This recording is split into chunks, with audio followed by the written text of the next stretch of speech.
क्या आपने भी कई बार सपनों में सांप देखा है? अगर हाँ तो आप इस वीडियो को पूरा ज़रूर देखें। इस वीडियो के माध्यम से हम आपको बताएंगे कि सपनों में सांप दिखाई देने का क्या अर्थ होता है। प्राचीन पुराणों में सपनों में सांप देखने का अर्थ के बारे में विस्तार से बताया गया है। इन सपनों का हमारे जीवन से कोई न कोई नाता होता है। प्राचीन काल से ही नागों को पूजनीय माना जाता है और जब यह नाग हमारे सपनों में आते हैं तो हमें हमारे भविष्य से जुड़े संकेत देते हैं। कुछ संकेत तो इतने महत्वपूर्ण होते हैं कि उन्हें हमें कभी दुर्लक्ष्य नहीं करना चाहिए। इसलिए आप इस वीडियो को पूरा ज़रूर देखें, क्योंकि आधा अधूरा ज्ञान घातक होता है। तो चलिए जानते हैं भगवान शिव ने माँ पार्वती को नागों के सपनों से जुड़े कौन से रहस्य बताए हैं। एक बार की बात है, कैलाश पर्वत की ऊंची चोटियों पर देवी पार्वती और भगवान शिव एक साथ बैठे थे।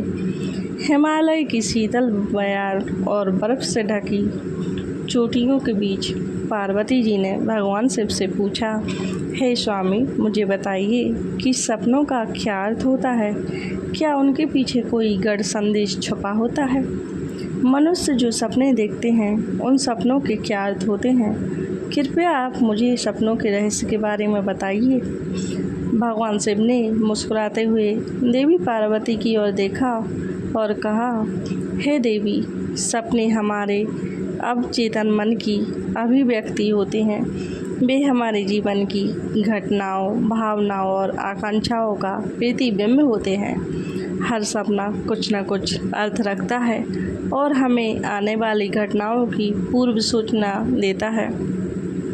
देवी पार्वती ने फिर पूछा, हे स्वामी, अगर किसी को सपने में सांप दिखाई दे तो उसका क्या अर्थ होता है? मनुष्य को सपने में सांप क्यों दिखाई देते हैं? क्या सपने में सांप देखने से कोई संकेत मिलते हैं? तो कृपया मुझे विस्तार से बताइए। भगवान शिव ने उत्तर दिया, हे पार्वती, आपने सत्य ही कहा है। सपने में अगर सांप दिखाई देता है तो वह भविष्य से जुड़ा महत्वपूर्ण संकेत होता है। इस विषय को समझने से पहले मैं तुम्हें एक प्राचीन कथा सुनाता हूँ। यह कथा एक राजा और आस्तिक मुनि की है। इस कथा को सुनने के पश्चात तुम्हें पता चल जाएगा कि सपने में सांप क्यों दिखाई देते हैं। इसलिए तुम इस कथा को पूरा जरूर सुनना। जो भी इस कथा को ध्यान से सुनता है उसे उसके सपनों का शुभ फल प्राप्त होता है। उनकी दारिद्रता दूर हो जाती है और आने वाले संकट भी टल जाते हैं। देवी पार्वती कहती हैं, हे स्वामी, मैं इस कथा को ध्यान से पूरा अवश्य सुनूंगी। कृपया आप मुझे वह कथा सुनाइए। तब महादेव देवी पार्वती को वह कथा सुनाते हैं। दोस्तों, अब मैं आपको वह कथा सुनाने जा रही हूँ। आप इस कथा को ध्यान से पूरा सुनिए, क्योंकि आप सपनों का गलत अर्थ भी निकाल सकते हैं। इसलिए इसे आधा अधूरा ना सुने।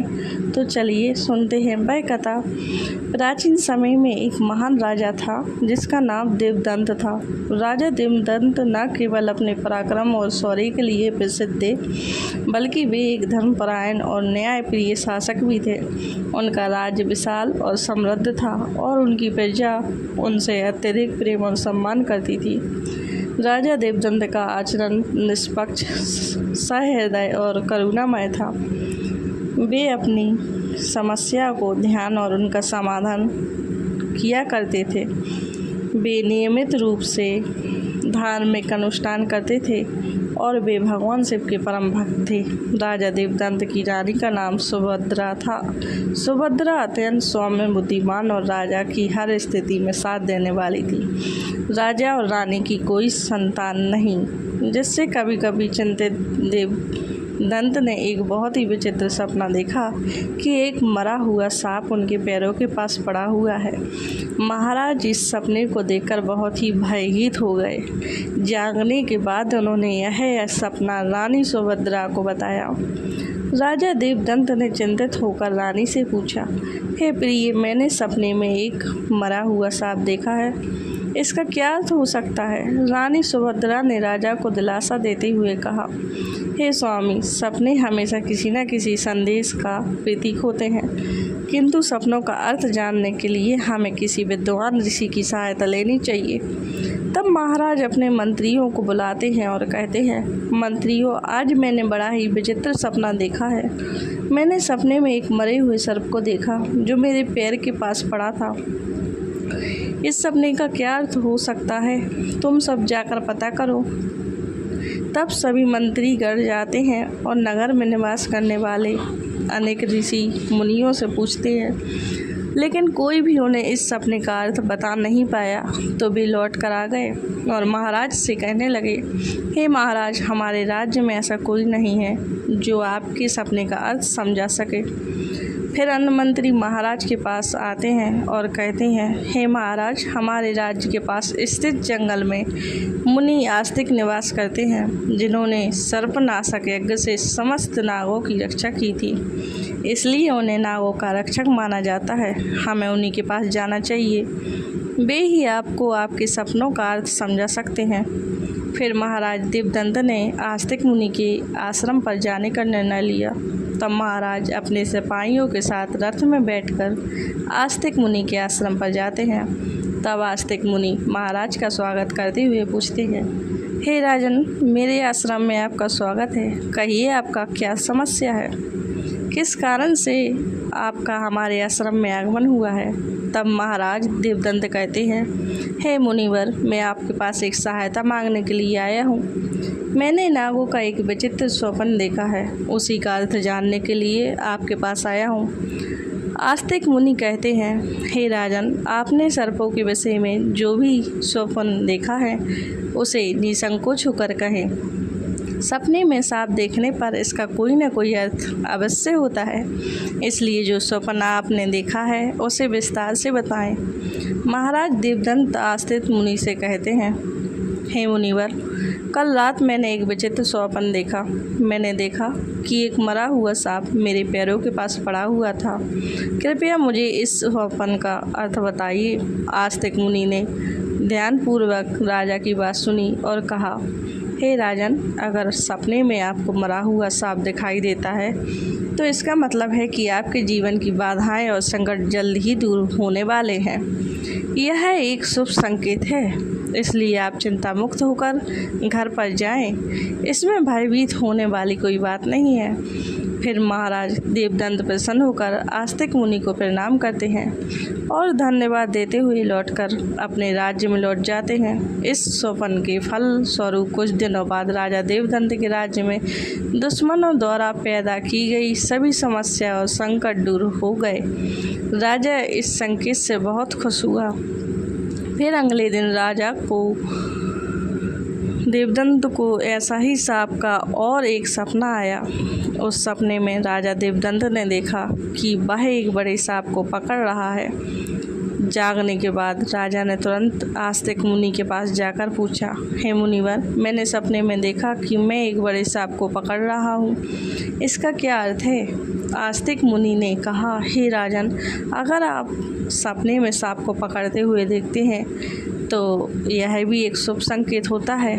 यह दर्शाता है कि आप भविष्य में अपनी मेहनत से धन संपत्ति प्राप्त करेंगे और सही तरीके से इस्तेमाल करेंगे। कुछ दिनों बाद राजा ने एक बड़े युद्ध में विजय प्राप्त की और राज्य की संपत्ति में वृद्धि हुई। राजा देवदंत का तीसरा सपना। एक अन्य रात राजा देवदंत ने सपने में देखा कि एक सांप उड़ता हुआ दिखाई दे रहा है। जागने के बाद राजा ने तुरंत आस्तिक मुनि के पास जाकर पूछा, मुनिवर, मैंने सपने में एक उड़ता हुआ सांप देखा है, इसका क्या अर्थ है? आस्तिक मुनि ने कहा, हे राजन, अगर सपने में सांप उड़ता हुआ दिखाई देता है तो यह उन्नति और प्रगति का प्रतीक होता है। इसके बाद राजा के राज्य में व्यापार और कृषि में उन्नति होने लगी। राजा देवदंत का चौथा सपना। कुछ दिनों बाद राजा देवदंत ने सपने में बार बार काले रंग का सांप देखा। वह चिंतित होकर आस्तिक मुनि के पास गया। राजा ने उनसे पूछा, हे मुनिवर, मैंने सपने में बार बार काले रंग का सांप देखा है, इसका क्या अर्थ है? आस्तिक मुनि ने कहा, हे राजन, अगर सपने में बार बार काले रंग का सांप दिखाई देता है तो यह काल सर्प दोष का संकेत है। हालांकि ज्योतिष शास्त्र में इसका निवारण भी बताया गया है। आस्तिक मुनि के निर्देशानुसार राजा ने पूजा पाठ किया और दोष से मुक्ति पाई। राजा देवदंत का 5वां सपना। फिर एक रात राजा देवदंत ने सपने में हरे रंग का सांप देखा। जागने के बाद राजा ने तुरंत आस्तिक मुनि के पास जाकर पूछा, हे मुनिवर, मैंने सपने में हरे रंग का सांप देखा है, इसका क्या अर्थ है?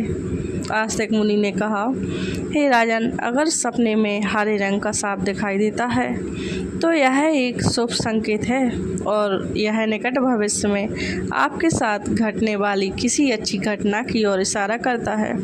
इसके बाद राजा के राज्य में अच्छी फसल हुई और प्रजा बहुत खुशहाल हो गई। राजा देवदंत का 6वां सपना। एक अन्य रात राजा देवदंत ने सपने में सफ़ेद रंग का सांप देखा। जागने के बाद राजा ने तुरंत आस्तिक मुनि के पास जाकर पूछा, हे मुनिवर, मैंने सपने में सफ़ेद रंग का सांप देखा है, इसका क्या अर्थ है? आस्तिक मुनि ने कहा, राजन, सपने में सफ़ेद रंग का सांप दिखाई देना भी शुभ संकेत है, जिससे धन की प्राप्ति होती है। कुछ दिनों बाद राजा को एक अज्ञात स्रोत से बहुत सारा धन प्राप्त हुआ। राजा देवदंत का 7वां सपना। एक रात राजा देवदंत ने सपने में देखा कि एक सांप डर कर भाग रहा है। जागने के बाद राजा ने तुरंत आस्तिक मुनि के पास जाकर पूछा, हे मुनिवर, मैंने सपने में एक सांप को डर कर भागते हुए देखा है, इसका क्या अर्थ है? आस्तिक मुनि ने कहा, हे राजन, अगर सपने में सांप को किसी से डर कर भागते हुए देखते हैं तो यह एक अशुभ संकेत है और यह चाहता है कि आपको आपके शत्रु से धोखा हो सकता है। कुछ दिनों बाद राजा के एक गरीबी मंत्री ने उन्हें धोखा दिया, लेकिन राजा समय रहते सतर्क हो गए और उन्होंने उस मंत्री को कैद कर लिया और दंड दिया। राजा देवदंत का 8वां सपना। एक अन्य रात राजा देवदंत ने सपने में देखा कि एक सांप उन्हें काट रहा है। जागने के बाद राजा ने तुरंत आस्तिक मुनि के पास जाकर पूछा, मुनिवर, मैंने सपने में देखा कि एक सांप मुझे काट रहा है, इसका क्या अर्थ है? आस्तिक मुनि ने कहा, राजन, अगर सपने में सांप आपको काटता है या आपका पीछा करता है तो यह किसी अशुभ घटना की सूचना होती है। कुछ दिनों बाद राजा को एक गंभीर बीमारी ने घेर लिया, लेकिन वे मुनि के आशीर्वाद से ठीक हो गए। राजा देवदंत का 9वां सपना। एक रात राजा देवदंत ने सपने में नाग नागिन का जोड़ा देखा। जागने के बाद राजा ने तुरंत आस्तिक मुनि के पास जाकर पूछा, मुनिवर, मैंने सपने में नाग नागिन का जोड़ा देखा है, इसका क्या अर्थ है? आस्तिक मुनि ने कहा, हे राजन, अगर सपने में नाग नागिन का जोड़ा दिखाई देता है तो यह संकेत है कि आपके पूर्वज आपको सूचना दे रहे हैं कि आपको अपने कुल देवी देवता की उपासना करनी चाहिए। राजा ने मुनि के निर्देशानुसार कुल देवी देवता की उपासना की, जिससे उनके राज्य में सुख शांति बनी रही। राजा देवदंत का 10वां सपना। एक रात राजा देवदंत ने सपने में सांप के बच्चे देखे जो उनके सिंहासन पर बैठे हुए थे।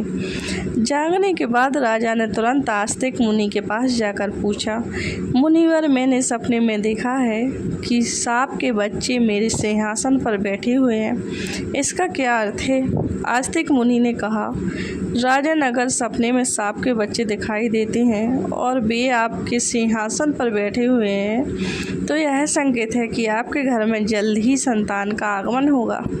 आपका पुत्र महान बनेगा और आपके राज्य का उत्तराधिकारी होगा। कुछ महीने बाद रानी सुभद्रा ने एक पुत्र को जन्म दिया। वह पुत्र बड़ा होकर एक महान राजा बना और अपने पिता के राज्य का उत्तराधिकारी बन गया। देवदंत का 11वां सपना। एक रात राजा देवदंत ने सपने में सांप और नेवले की लड़ाई देखी।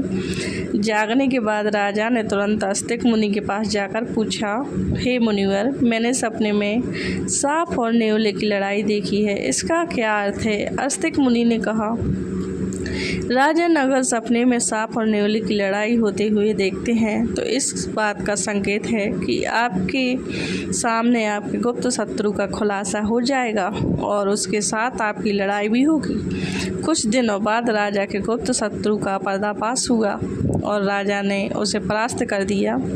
राजा देवदंत का सपना। एक रात राजा देवदत्त ने सपने में बार बार सपना देखा कि एक सांप शिवलिंग से लिपटा हुआ है। जागने के बाद राजा ने तुरंत आस्तिक मुनि के पास जाकर पूछा, मुनिवर, मैंने सपने में सांप को शिवलिंग से लिपटा हुआ देखा है, इसका क्या अर्थ है? आस्तिक मुनि ने कहा, राजन, अगर सपने में सांप को शिवलिंग से लिपटा हुआ देखते हैं तो यह दर्शाता है कि भगवान शिव की आपको कृपा प्राप्त होगी और आपकी कोई विशेष मनोकामना पूर्ण होगी। इसके बाद राजा ने भगवान शिव की आराधना की और उनकी विशेष मनोकामना पूर्ण हो गई। देवदत्त का 13वां सपना। एक रात राजा देवदत्त को भयंकर सपना आया। उन्होंने देखा एक काला सांप उनकी छाती पर आकर बैठा है। राजा बहुत भयभीत हो गया और तुरंत आस्तिक मुनि के पास पहुंचा। हे मुनिवर, मैंने एक भयंकर सपना देखा है।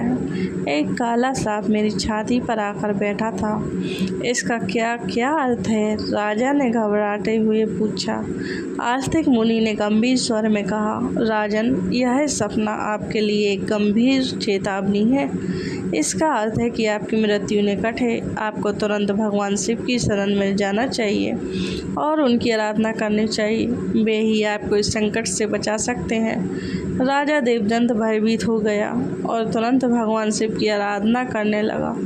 उसने कठोर तपस्या की और भगवान शिव को प्रसन्न करने के लिए अनेक यज्ञ और अनुष्ठान किए। भगवान शिव राजा देवदत्त की भक्ति और तपस्या से प्रसन्न हो गए और उन्होंने प्रकट होकर कहा, हे राजन, मैं तुम्हारी भक्ति और तपस्या से प्रसन्न हूँ। तुमने अपनी मृत्यु के भय से नहीं बल्कि सच्चे मन से मेरी आराधना की है, इसलिए मैं तुम्हें आशीर्वाद देता हूँ कि तुम्हारी आयु लंबी होगी और तुम स्वस्थ एवं सुखी जीवन जियोगे।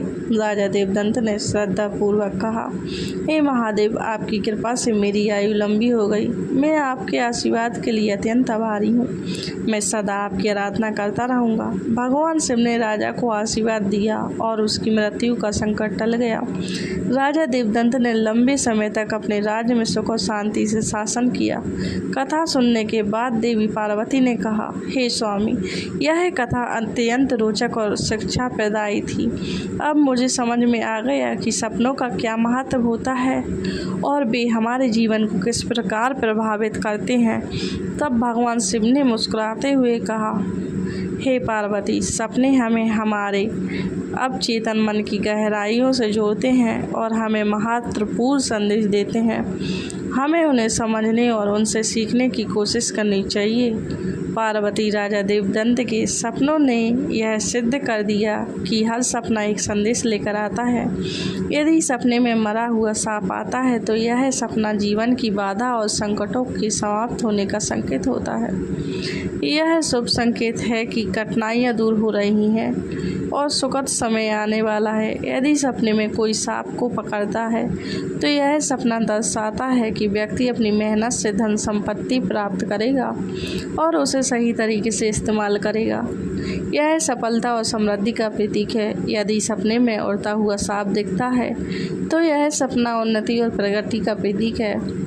इसका अर्थ है कि व्यक्ति के जीवन में विकास और तरक्की होगी। यदि सपने में काले रंग का सांप दिखाई देता है तो यह काल सर्प दोष का संकेत है। यह अशुभ होता है, लेकिन इसका निवारण संभव है, जिससे व्यक्ति को राहत मिल सकती है। यदि सपने में हरे रंग का सांप आता है तो यह शुभ संकेत है और निकट भविष्य में अच्छी घटनाओं का पूर्वाभास कराता है। यह सुख समृद्धि का प्रतीक है। यदि सपने में सफ़ेद रंग का सांप दिखाई देता है तो यह धन की प्राप्ति का संकेत है। यह सपना आर्थिक समृद्धि और सफलता की ओर इशारा करता है। यदि सपने में कोई सांप मनुष्य से डर कर दूर भाग रहा है तो यह अशुभ संकेत है और दर्शाता है शत्रुओं से धोखा हो सकता है। सावधान रहने की आवश्यकता है। यदि सपने में किसी मनुष्य को सांप काटता है तो यह किसी अशुभ घटना की सूचना होती है, जो व्यक्ति की स्वास्थ्य या सुरक्षा के लिए खतरा हो सकता है।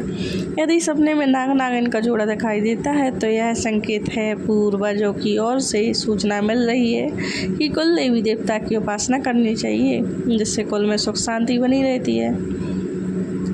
उम्मीद करती हूँ आप लोगों को यह जानकारी ज़रूर पसंद आई होगी और यह जानकारी आपके लिए बेहद महत्वपूर्ण होने वाली है। तो और ऐसी ही जानकारी जानने के लिए मेरे चैनल को सब्सक्राइब जरूर कर दें, बेल आइकन दबाना ना भूलें ताकि ऐसी वीडियो आने पर आपको मिल सके। और वीडियो अच्छी लगी हो तो लाइक ज़रूर कर दें ताकि मुझे मोटिवेशन मिल सके कि हाँ, मेरी बात आप लोगों को समझ में आ रही है।